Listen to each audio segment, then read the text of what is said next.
In a 2018 survey of 370 adults conducted by Cornell University psychologist Thomas Gilovich, regret was ranked as the single most common negative emotion people experience in daily life. More frequent than anger, more persistent than grief, more intrusive than fear. The average American adult carries between 5 and 8 major life regrets simultaneously, according to data published in the journal Social Psychological and Personality Science in 2017. Among those, roughly 57% involve inaction, things not done, rather than actions taken. The single most regretted domain across every demographic studied. Education. Second, career. Third, romance. But here is the number that changes the shape of all the others. Regrets from inaction grow more painful over time, while regrets from action fade. Neil Rose at Northwestern's Kellogg School of Management confirmed this asymmetry in a 2005 meta-analysis of regret research spanning 3 decades. The regret that has followed someone for 20 years is almost certainly something they didn't do. And it is almost certainly getting worse. This is not a failure of memory or willpower. It is an architecture. The human brain does not store emotional memories the way it stores factual ones.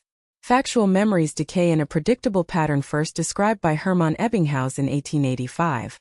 The forgetting curve steep at first, then leveling off.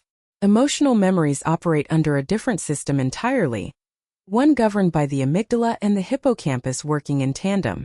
Joseph Ledoux at NYU's Center for Neuroscience spent decades mapping this system, and what his research showed is that emotionally significant events are not stored once. They are reconsolidated every time they are retrieved. Every time a memory is accessed, it becomes briefly unstable, subject to modification, and then restored. This process, called memory reconsolidation, means that the version of a regret someone is replaying today is not the original memory. It is a copy of a copy of a copy, each iteration altered slightly by the emotional state in which it was retrieved. The regret someone feels about a job they didn't take in 2004 is not the same memory they had in 2005. It has been revised, likely sharpened, likely expanded, every time it surfaced. The question, then, is why it keeps surfacing at all. The answer runs through a cognitive mechanism psychologists call the counterfactual mind. Humans are the only species with documented capacity for systematic counterfactual thinking, the ability to simulate alternative versions of past events in detail. This capacity evolved as a forward planning tool. When an organism can ask, what if I had done X instead of Y? It can extract lessons from past failures and apply them to future decisions. The cost of this capability is that the simulation machinery doesn't turn off. It keeps running even when no future decision is at stake. And when it runs on an old regret, it generates what psychologists call upward counterfactuals, simulations of how life could have been better if the other path had been taken. Each simulation is, in a neurological sense, a small grief. Each one reinforces the neural pathway associated with the original moment of choice. This is why old regrets don't get hazier with time. The mechanism keeps them in active rotation. Kai Epstein at the University of Illinois published a key finding in 2019. People who report high levels of chronic regret rumination show measurably elevated activity in the medial prefrontal cortex during rest states. That is, the brain is running regret simulations even when the person is not consciously thinking about the past. The regret has, in a very literal sense, been installed as a background process. Subscribe if you want more videos like this. What makes the regret from 20 years ago specifically more persistent than something from last year? The answer is what Gilovich and his collaborator Victoria Husted-Medvec identified in a 1994 paper in the Journal of Personality and Social Psychology as the temporal self-appraisal effect.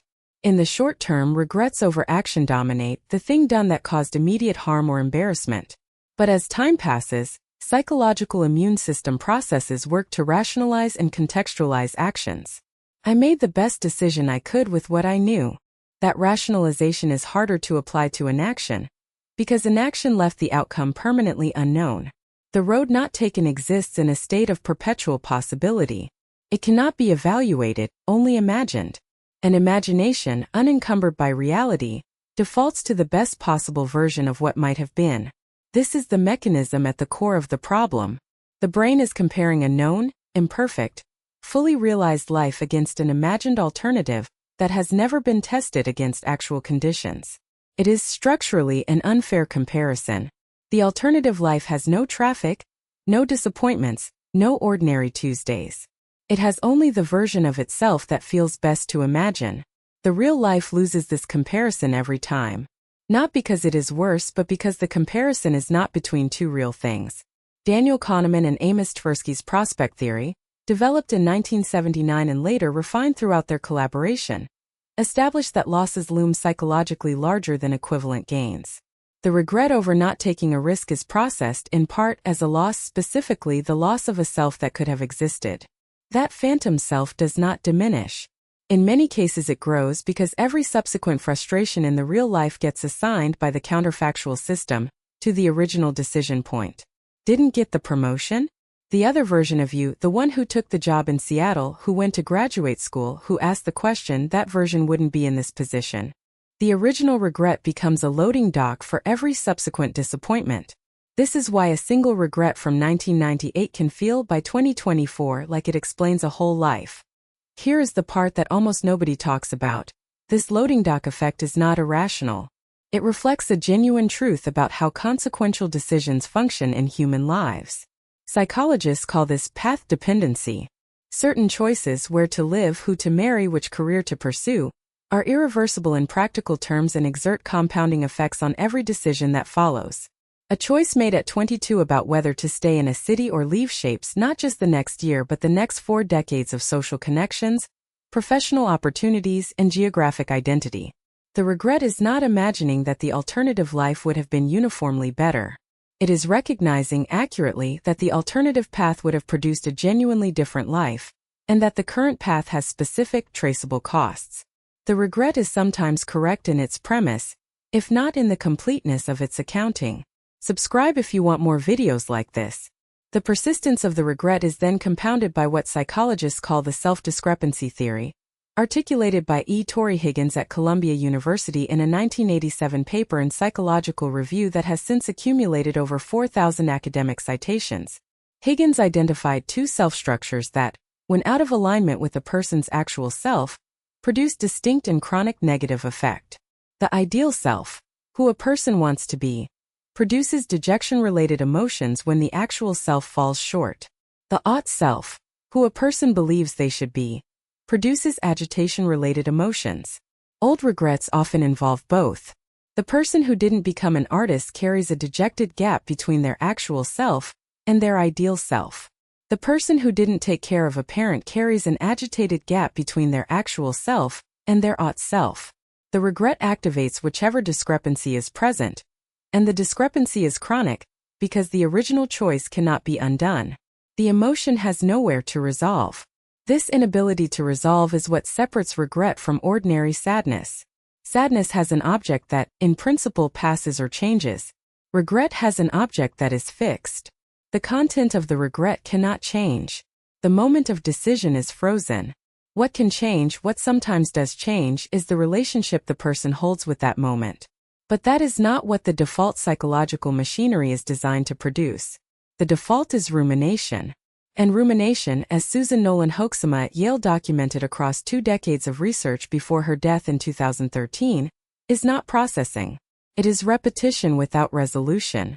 It activates the same neural networks associated with the original emotional event, reinforces the strength of those networks, and produces no new information.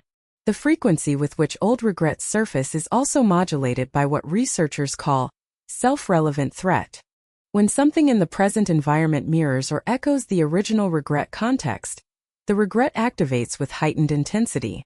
Someone who regrets not becoming a musician experiences sharper regret when watching a concert, reading a profile of a successful artist, or hearing a song from the year of the original decision. The regret is not randomly intrusive. It is cued systematically by environmental triggers that the person often cannot identify in the moment. They feel the regret and attribute it to the present. I'm unhappy with my work. My life feels small. When the actual trigger is the proximity of the present moment to the original decision point. This is one reason milestone ages are disproportionately associated with regret activation. Research published in the Proceedings of the National Academy of Sciences in 2014 by Adam Alter and Hal Hirschfield at UCLA found that people in the final year before a new decade, ages 29, 39, 49, showed significantly elevated engagement with life-meaning questions and significantly higher rates of major behavioral changes, including both positive ones, first marathons, career changes, and negative ones, infidelity, suicidal ideation. The approaching decade functions as a temporal trigger. It creates proximity to questions of whether life is tracking toward its intended trajectory, and it activates every stored regret about choices that bent the trajectory away from what was wanted. Subscribe if you want more videos like this. That the human psychological system is running this kind of continuous background audit of a life, measuring the actual against the imagined, cataloging the distances, generating recurring activations of the gap, without producing resolution or corrective information is, by any functional measure, a design flaw. It serves no adaptive purpose for an organism that cannot undo its past. It burns cognitive resources, disrupts present moment attention, and correlates strongly with clinical depression, as confirmed by a 2020 meta-analysis in Clinical Psychology Review covering 43 studies and over 12,000 participants. Here is the one editorial observation this data earns. The most sophisticated meaning-making system ever produced by biological evolution spends a measurable portion of its operating time tormenting its host about things that cannot be changed. This is not a bug that can be patched. It is structural. The structural quality of the problem is what makes the common cultural advice, let it go, forgive yourself, focus on what you can control, so functionally useless. These instructions are addressed to the conscious mind, which is not the system running the regret. The counterfactual simulation machinery, the memory reconsolidation process, the self-discrepancy gap, these operate below the level of intentional thought. Telling someone to stop regretting something is approximately as useful as telling them to stop digesting. The instruction has no access to the mechanism it is trying to control. What does have access to the mechanism, according to more recent research, is narrative restructuring rather than suppression. James Pennybaker at the University of Texas at Austin has conducted over 30 years of research on expressive writing and emotional processing. His work, beginning with a landmark 1986 paper in the Journal of Personality and Social Psychology, found that writing about traumatic or emotionally significant events, not venting, not narrating, but analyzing, contextualizing, and constructing a coherent story around the event, produced measurable reductions in psychological distress, physical health improvements, and changes in cognitive processing of the original memory. The mechanism, in Pennybaker's interpretation, is that language imposes structure on the event, transforming it from an unresolved emotional activation into an object that can be examined from outside. The regret, once it has a story rather than just an emotional charge, becomes finite. It has an edge, and things with edges can be placed. This is consistent with what Timothy Wilson at the University of Virginia calls psychological immune system functioning, the capacity to reframe, rationalize, and find meaning in adverse outcomes. But Wilson's research also shows that this immune system is more effective when it operates on events that are fully resolved, not on counterfactual alternatives. The regret over inaction is particularly resistant to immune system processing because the alternative outcome is permanently open. The story cannot be closed because it has no ending. Narrative restructuring that works for regret, based on Pennybaker's framework and subsequent research, tends to focus not on what the alternative life would have contained but on what the choice, in its actual historical context, meant, what it revealed about what the person valued, what it cost in the moment, what it made possible that wouldn't otherwise exist. That is not the same as resolution. It is a different relationship with something that stays. Subscribe if you want more videos like this. The neurological basis for why some people are more susceptible to chronic regret than others is not yet fully characterized, but the genetic and personality research points in a consistent direction. A 2012 study by Sonia Breschet, using fMRI data from the Max Planck Institute for Human Cognitive and Brain Sciences, found that activity in the orbitofrontal cortex, a region associated with decision-making and the evaluation of outcomes relative to alternatives, predicted individual variation in regret susceptibility.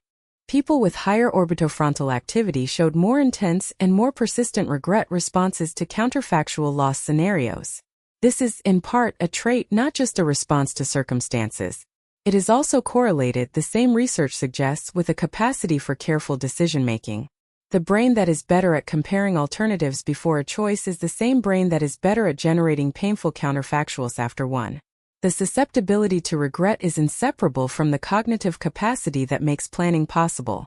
There is also substantial evidence that regret susceptibility is modulated by what psychologists call maximizing versus satisficing orientations, first theorized by Herbert Simon in 1956 and extensively developed by Barry Schwartz at Swarthmore. Maximizers, people who seek the best possible option in any choice, experience significantly higher levels of post-decision regret than satisficers, who seek options that are good enough. Schwartz's 2004 research found that maximizers report lower life satisfaction, more depression, less optimism, and higher regret, even in domains where their actual outcomes are objectively better than those of satisficers. The person who always needs to know if the best option was chosen is the person most likely to be haunted by a choice made 20 years ago, because the maximizing orientation never closes the file on whether the best option was selected. The file stays open. The regret stays active. What the data taken together points toward is this. Chronic regret about old choices is not primarily a moral phenomenon, not guilt, not self-punishment deserved or undeserved. It is a systems phenomenon. It is what happens when a powerful simulation engine, operating on a memory that is reconsolidated and slightly modified with each retrieval, is applied to a permanently open counterfactual. In a person whose personality structure is oriented toward maximizing outcomes, in a psychological environment that provides no natural resolution mechanism for inaction-based losses, the result is an emotion that does not degrade with time. It compounds. What remains genuinely unknown is whether the chronic activation of old regret is ever, in any meaningful portion of cases, actually resolved rather than merely managed. The research on expressive writing, on cognitive reappraisal, on acceptance-based therapies derived from the work of Stephen Hayes at the University of Nevada, all shows reduction in regret-related distress. None of it shows elimination. The memory remains. The counterfactual remains generatable. The gap between the actual and the imagined life remains visible to the same orbitofrontal cortex that has been measuring it for decades. What changes is the frequency and intensity of the activation, and, in some cases, what the person does with it when it arrives. Subscribe if you want more videos like this. The most consequential unresolved question the research raises is not whether regret can be reduced.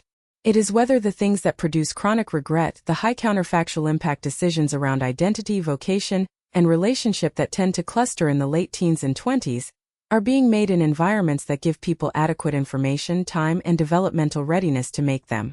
The regret epidemic, if it can be called that, is partly a design problem in the timing of consequential choices. Neuroscience now broadly agrees that the prefrontal cortex, the seat of long-range planning, consequence evaluation, and identity coherence, is not fully developed until the mid-20s. The choices whose absence becomes the subject of 20 years of counterfactual simulation were made, in many cases, by a brain that was not yet equipped to make them. This is what the data shows. This is where it leaves things. The regret is running. The mechanism is structural. The original choice was made by a brain that is not the brain doing the regretting. Whether that changes anything is not a question the data can answer. If you want more videos like this, subscribe.